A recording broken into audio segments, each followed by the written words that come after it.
So, hallo zurück. Ich bin der Caddy und ich spiele weiter Star Raptor. Nachdem wir letztes Mal das Tutorial durchgespielt haben, geht es heute darum, dass wir anfangen, unsere eigenen Entscheidungen zu treffen und unsere Basis entsprechend weiter auszubauen. Bisher haben wir ja im Baumenü noch nicht so viele Möglichkeiten.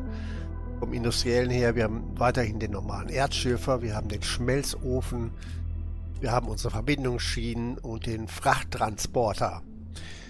So, wie entwickeln wir uns weiter? Dazu gehen wir mal einmal kurz in unser Habitat, schauen uns mal an, wie es jetzt als nächstes weitergehen könnte. Wir haben hier unser Geschäftsterminal mit unseren 5 Corporations, die wir beliefern müssen. Und die haben im Moment folgende Anforderungen. Die Future Health bietet uns die Regenerationskammer, wenn wir ihnen Wolframbarren liefern. Bei Selenium bekommen wir den Fabrikator für Titanbarren. Hier bekommen wir die Verbesserungsstation für Ausrüstung. Da kriegen wir Peng Peng Waffen. Die wollen auch Titanbarren haben. Die Moon Energy bietet uns eine Anleitungsstation, wo wir Gebäude aufwerten können, wenn wir dort Materialien einzahlen. Und für Clever Robotics bekommen wir Lager und das Lagerdepot. Jetzt müssen wir mal überlegen, wie gehen wir da am besten ran. Im Moment wollen die alle nur Barren haben, die wollen aber relativ schnell weiterverarbeitetes Material haben, sprich wir brauchen den Fabrikator. Das wäre für mich jetzt der nächste Schritt, wo ich darauf hinarbeite. Den können wir mit Titanbarren beliefern. Die produzieren wir schon, das heißt, den Auftrag nehmen wir mal direkt an. Als nächstes in der Reihe sehe ich das persönliche Lager und das Lagerdepot. Persönliche Lager einfach, weil das Inventar von mir noch sehr klein ist und man will ja zwischendurch nicht immer alles auf den Boden werfen und das Ganze dann geordnet wegpacken. Wenn die 2 Sachen erledigt sind, ist mein Plan, nochmal gerade checken, die Regenerationskammer ist noch nicht wichtig, die haben wir im Länder, das ist unser Respawn-Punkt, wenn wir mal sterben. Fabrikator, Inventar, Verbesserung, okay. Ich hätte ganz gerne nach den beiden die Anleitungsstation und die Karte. Also fangen wir mal an mit unseren Titanbarren. Selenium Corporation. Dann flitzen wir mal hin zu unserem Orbital Launcher.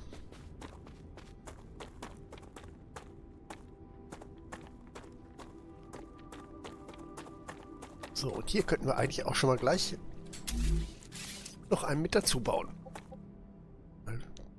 Damit verdoppeln wir schon die Kapazität, die wir nach oben schicken können. Drehen das mal einmal um. Dann muss das hier allerdings wieder weg. Jetzt müssen wir diese beiden verbinden. Dafür nehme ich diese Schienenverbindung. Im Moment sieht das, die hat ein Quadrat Raster. Und der Monk sagt, können wir so machen, aber dann steht das immer schief davon, von diesen Zugängen. Wenn ich jetzt auf Rechtsklick kriege, hier kriege ich eine Alternative und die hat dann 2×2, was der Grundfläche von denen entspricht. Also setzen wir die einfach so und das kostet nicht mehr.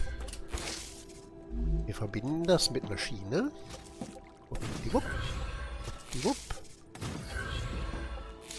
Wupp. Das Grid sagt, es geht. Jetzt müssen wir noch den hier hinten auch erstmal noch Quick and Dirty wieder hier reinführen.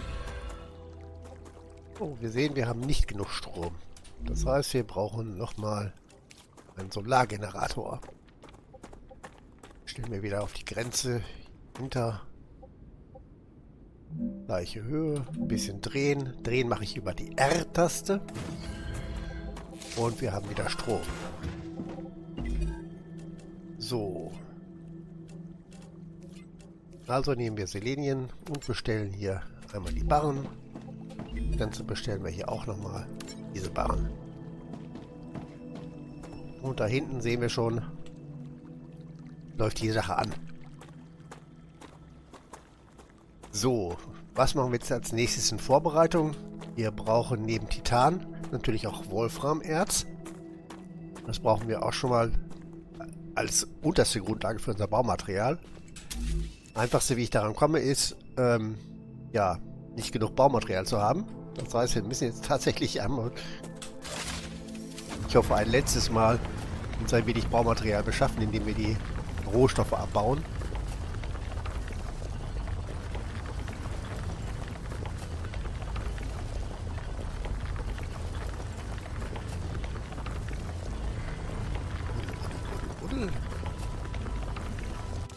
Ich hoffe, das reicht.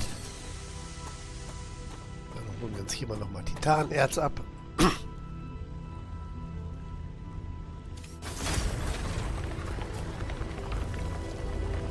Oh, Titanerz habe ich sogar noch reichlich.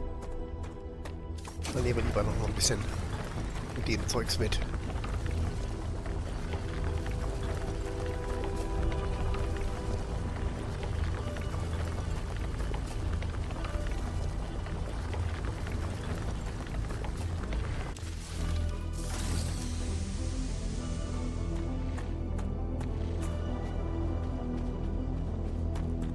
Zum Drucker. Voila. Baumaterial. Maximal. Sagen wir 275. Dann war das jetzt auch wirklich das letzte Mal, dass wir das manuell abgesaugt haben.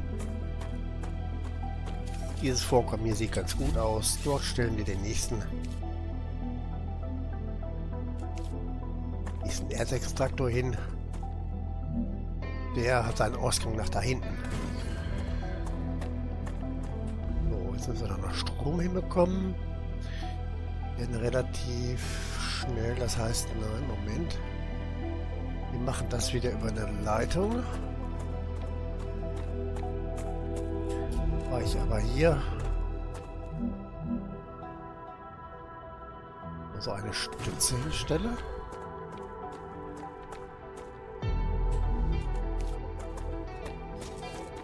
Verbindung aus dem Extraktor. So, dann gehen wir mal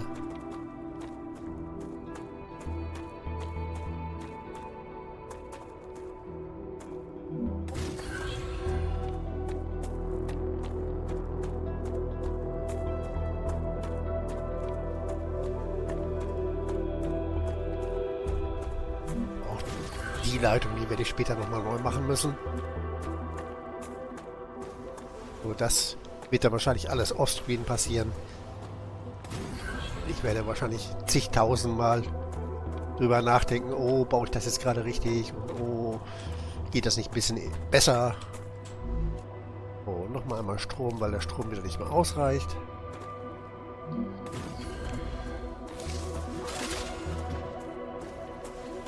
So, die Leitung, die werde ich später dafür benutzen, um hier die entsprechenden Barren rüber zu schicken. Jetzt aktuell ist es erstmal nur, damit ich Strom habe und der hier anfängt zu buddeln. Weil jetzt kann ich hier direkt an das Material dran und es mir in mein Inventar ziehen. Warten wir mal, bis das voll ist. Da hinten sieht das schon ganz gut aus. Gucken, reicht schon für eine Schmelze. Schmelze habe ich hier. Dafür habe ich noch genug. So, dann bauen wir diese Schmelzen mal hier hin. So, machen wir den einmal. Na komm schon, einmal nach da. Nee, gefällt mir nicht. So, nochmal einmal verschieben. Nicht genügend Ressourcen. Ja, war klar. Okay, reiß das nochmal ab. Wenn ihr was abreißt, die Sachen, die dort in den Inventaren drin sind, die gehen nicht verloren. Die landen dann bei euch im Inventar, sofern das geht. Ansonsten fallen die auf den Boden. Jetzt setzen wir die einen weiter nach hier. Ja, ich glaube, wir nehmen diese Höhe. Wenn ich den dahin setze, kann ich den nächsten hier hin. Ja, das geht. Also sind wir auf der Höhe. Kurz drehen. Wupp. So, er hat aufgehört. Das heißt, wir können jetzt hier rangehen, uns das Erz in die Tasche ziehen und haben wieder Baumaterial. Gleich machen wir da drüben auch mal noch. Flitz, flitz, flitz, flitz. Ach, das sieht einfach toll aus, finde ich. Mir gefällt das sehr, sehr gut. So, komme ich da jetzt ran? Komme ich. So, dann nehmen wir uns das auch mal mit. Und jetzt haben wir erstmal genug Baumaterial. Eigentlich sollte gleich auch erste Stufe für die Selenium Corporation fertig sein. In der Zeit setzen wir einfach schon mal den zweiten Schmelzofen hier hin. Ach, kann ich ja noch nicht. Ich muss ja erstmal Baumaterial bauen. Lalala. So, jetzt haben wir genug. 1031. Das reicht erstmal für ein ganz kleines bisschen aus. Der zweite Schmelzofen. Bitte nach hier. So, sieht das nicht aus. Binden wir das mit Leitungen und dann können wir wahrscheinlich gleich schon wieder... das war doof.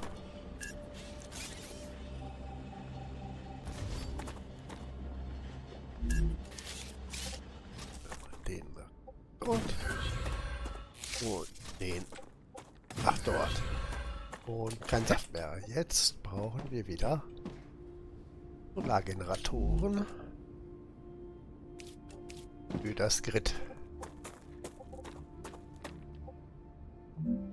Können wir jetzt einfach hier dranhängen.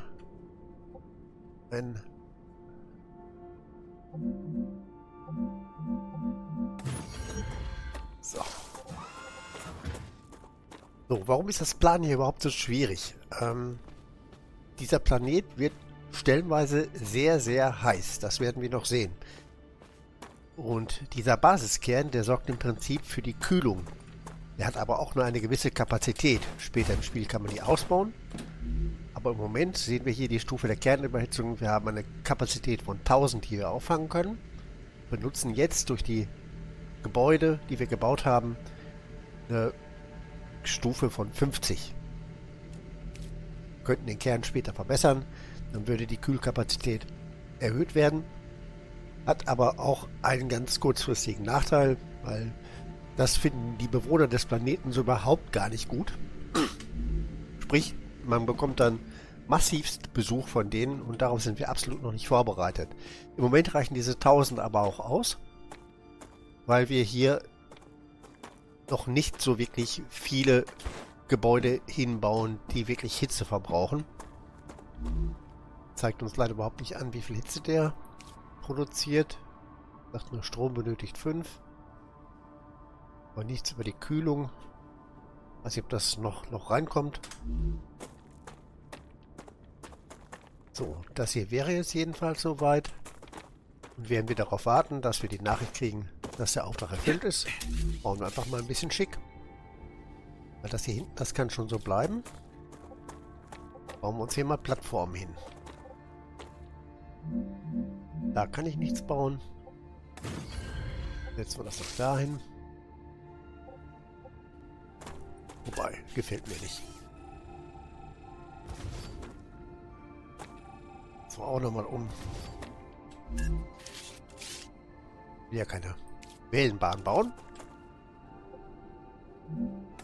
Jetzt wir wieder dahin. Und dann bauen wir hier was hin. Wenn ich solche Flächen bauen möchte, kann ich das entweder machen, indem ich auf so ein Feld ziele und dann linke Maustaste drücken. Ich kann aber auch gleich mehrere Sachen bauen, indem ich die rechte Maustaste gedrückt halte und dann ziehe.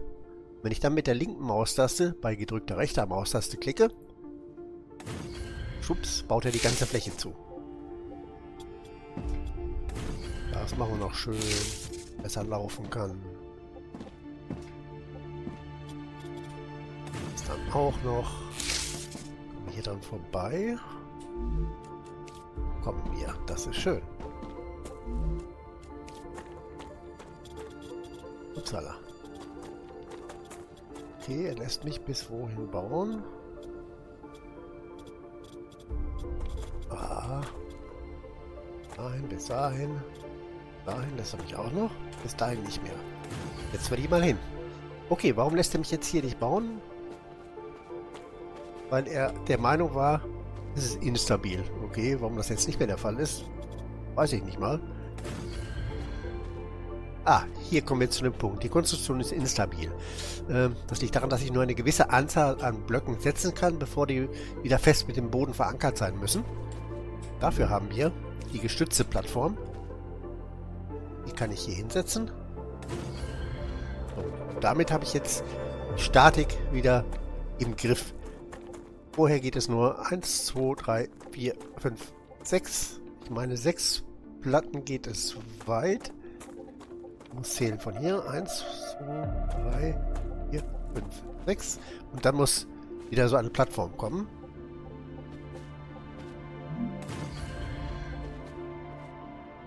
Sehen, ob ich hier... Da kann ich bauen. Excellent work. The Selenian Corporation thanks you for your shipment. Your rewards are waiting in the corporate terminal. Fein, fein. Dann holen wir uns die mal ab. Mal hier rein. Dann Geschäftsmodell Selenian. Und wir haben den Fabrikator. Okay. So, für das nächste will er jetzt schon haben Titanstab oder Titanbarren. Titanstäbe, dafür brauche ich einen Fabrikator. So, womit wollten wir weitermachen? Damit mit dem persönlichen Lager. Jetzt brauchen wir Wolframbarren. Wolframbarren produzieren wir aktuell noch nicht, aber wir sind vorbereitet. Dafür habe ich hier diese Schmelzen und den Schürfer. Verbieten wir das Ganze mal wieder. Nach hier. Nach da. Den hier nach da. Und hier hinten führen wir das dann wieder zusammen. Erstmal nur rein provisorisch. Dahin.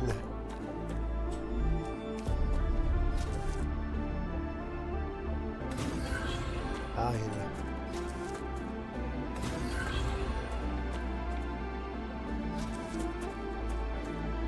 Und an den Anschluss, was nicht geht, wenn ich dort dann durchlaufe. Und ran damit. So, dann stellst du bitte her Wolframbarren. Du stellst bitte her Wolframbarren.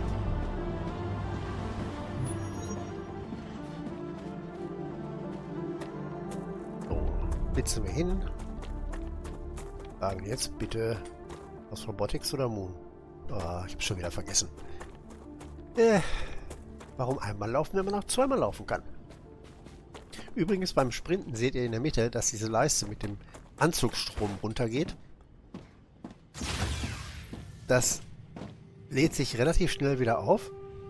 Und in der Basis, solange ich auf den Feldern laufe, verbrauche ich gar keinen Strom, weil ich dann im Prinzip direkt mit dem Basisstrom verbunden bin. Von daher macht es schon Sinn, wirklich eine Plattform zu bauen und die Fläche auszubauen. Wir wollten gucken, Clever Robotics war das, genau. Einfach damit ich hier mich ein bisschen schneller fortbewegen kann. Weitere, schnellere Arten der Fortbewegung, die spielen wir später im Spiel frei. Das erste wird die Seilrutsche werden. Sehr spaßige Sache. Und das zweite wird der Teleporter sein, um in Nullzeit im Prinzip zu springen. So, erste, was jetzt nicht verbraucht wurde, kriege ich wieder in mein Inventar. Ist gerade ein bisschen blöd, aber wir werden es später ja noch verbrauchen. Das bauen wir auch gleich schon mal auf. Du bekommst den. Bekomme ich nochmal 42. Du machst auch bitte den. So, das sollte jetzt laufen.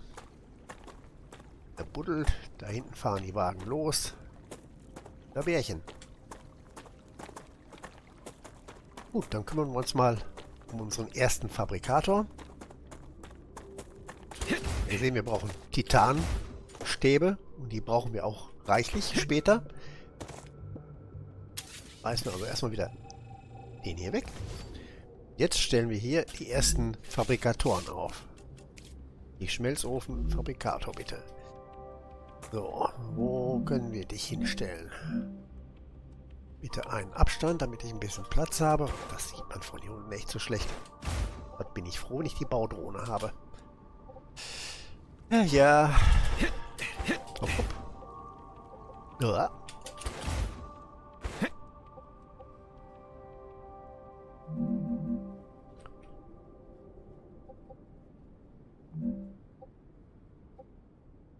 Einen Abstand.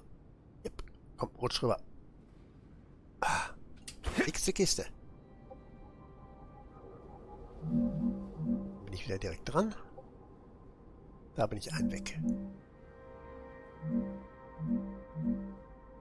Mach ruhig mal schon ein bisschen tiefer. Bindung planen wir. Ein T-Stück. Wir setzen gleich noch einen zweiten Fabrikator daneben.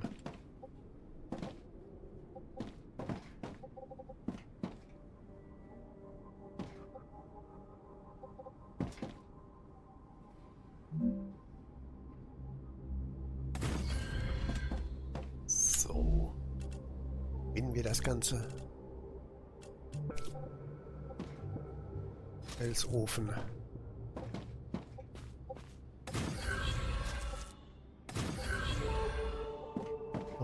Aber auch noch die Barren selbst brauchen. Die Verbindung wieder nach dorthin. Und wir haben schon wieder keinen Strom. Also den nächsten Energiegenerator. So, wenn wir jetzt mal oben drauf gucken, wir sehen ja die Stufe der Kernüberhitzung. Unten drunter +5. Also jeder Solargenerator erzeugt eine Hitze von 5.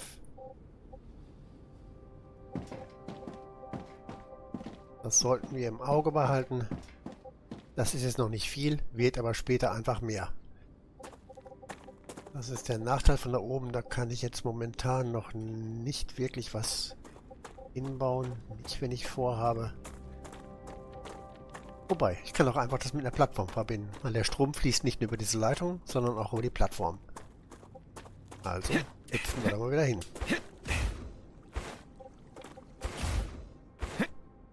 Hopp, hopp, hopp, hopp, hopp. So, Plattform. Ruhig bündig in den Berg reinbauen.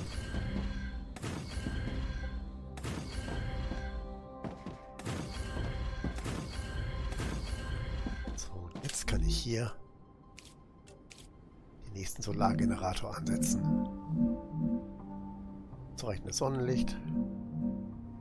Hier geht es. Reicht nicht. Oder noch ein vor.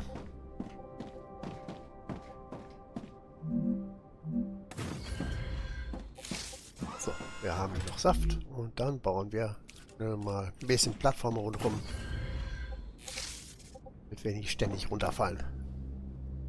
Da setzen wir mal eine gestützte Plattform.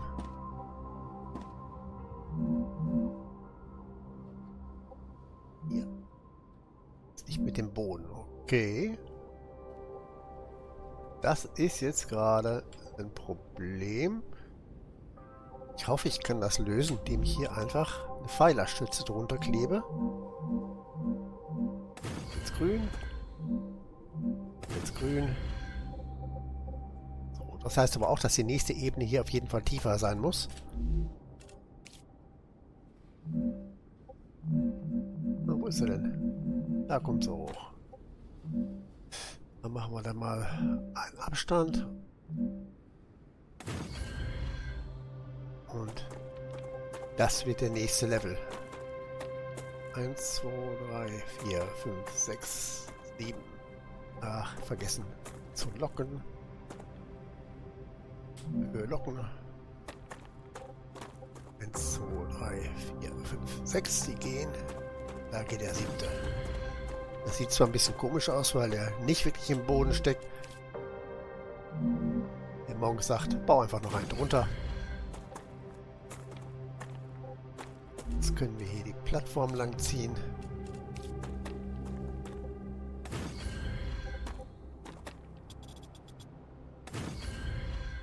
So, haben wir hier.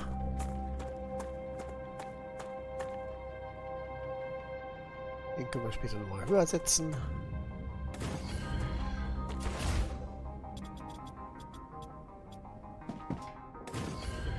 Jetzt bauen wir bis da.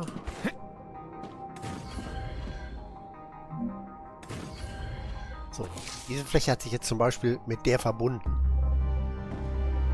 Das sorgt auch für Stabilität.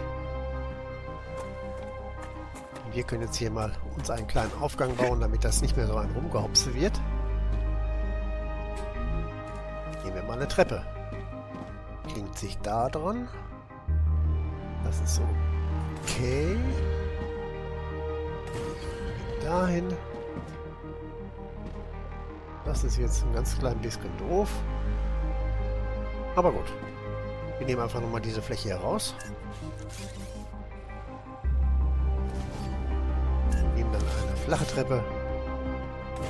Und haben hier eine Verbindung. Und das ist mit dem Rumgehops hier auch schon vorbei.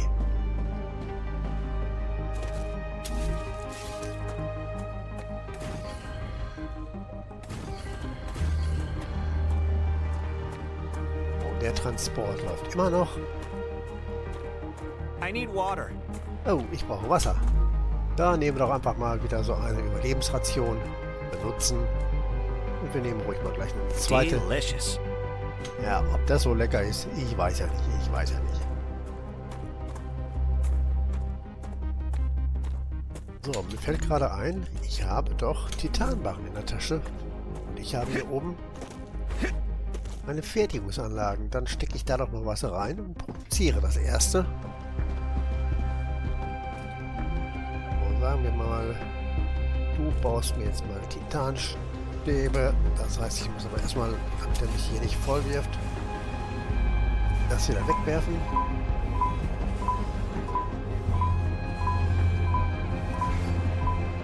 Ja, okay, jetzt findet ihr gerade keinen Weg. Das muss ich gleich beheben.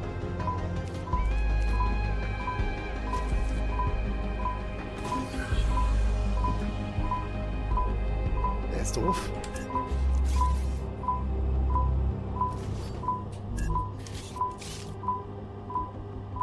Nein, jetzt mache ich hier denselben Fehler.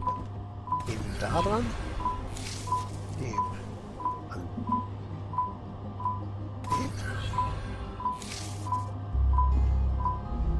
So, jetzt stopfen wir hier schon mal das rein. Der fängt an zu arbeiten. Also nur diese Sachen jetzt gerade alle in die Tasche stecken. Mit E nehme ich an einzelnen, halte ich E gedrückt, sammle ich alles ein, was hier ist und es ist wieder Ruhe. So, damit sind wir schon mal einen kleinen Schritt weiter. Die nächsten Schritte werden, dass wir alles, was wir mit Titanbarren beliefern müssen, dass wir das dort reinhauen. Und dann geht's weiter mit Produktion, würde ich mal sagen. Diese zwei, die sind schon mal ein ganz guter Anfang. Wir brauchen dort aber eigentlich auch noch eine zweite Schmelze, einfach weil dieses Vorhaben eine zweite Schmelze verträgt. Können wir eigentlich auch schon bauen. Warum auch nicht? Wir sind ja da. Schmelzofen.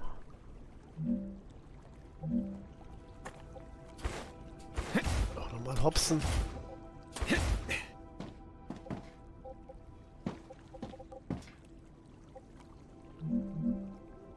Kollidiert mit einer anderen. Ja, mit der Leitung kollidierst du da. Okay. Dann machen wir das anders. Kommst du weg. Ist kein Strom mehr da. Schmelzofen. Die Richtung drehen.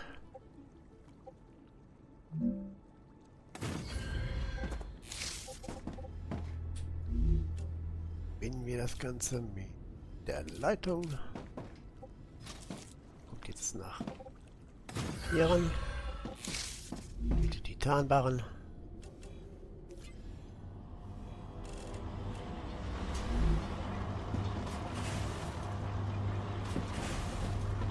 Und jetzt müssen wir noch diese Leitung verbinden. Also später kommt der Schmelzofen an diese Verbindung dran. Beziehungsweise wahrscheinlich sogar direkt hier rein, weil ich diese Rohbarren werde ich nie wieder brauchen, außer jetzt in diesem ersten Teil und halt für die Produktion.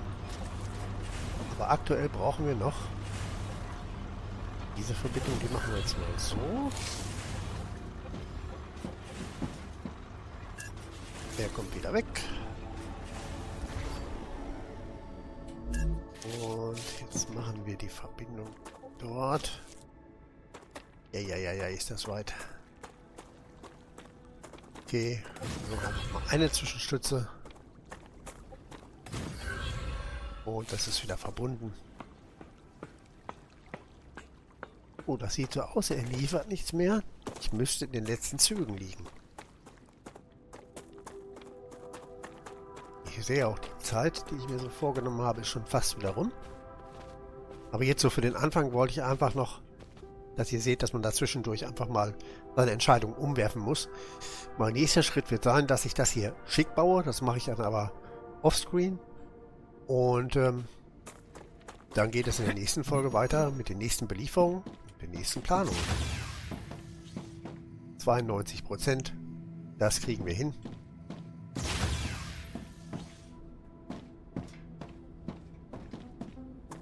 Und wahrscheinlich wird dann auch das erste Mal das Ruptura-Ereignis passieren. Da freue ich mich schon drauf, weil das ist das erste Mal, habe ich mir ja quasi ins Hemd gemacht. Das ist sehr stylisch gemacht. Ihr werdet es sehen.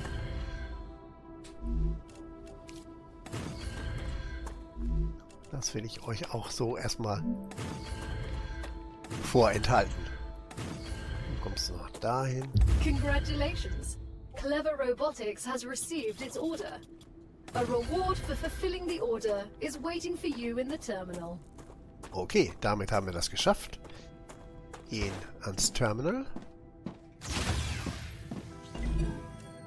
Und haben unser persönliches Lager. Yippie! Das bauen wir auch noch schnell, weil dort gibt es zwei Möglichkeiten, das zu bauen. Das funktioniert auch nur in Wohnkomplexen.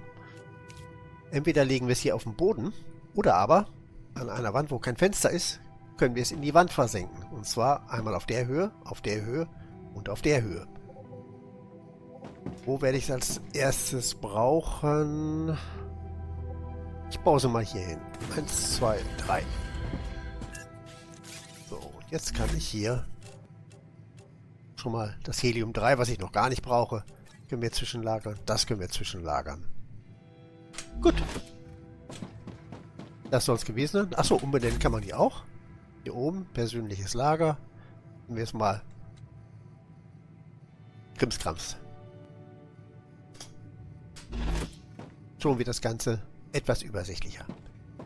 Aber nichtsdestotrotz, das soll es für heute jetzt erstmal gewesen sein. Aber für den Moment, ich werde mal im Offscreen hier ein bisschen Plattform ziehen, die Leitungen verschönern und dann geht es in der nächsten Folge weiter.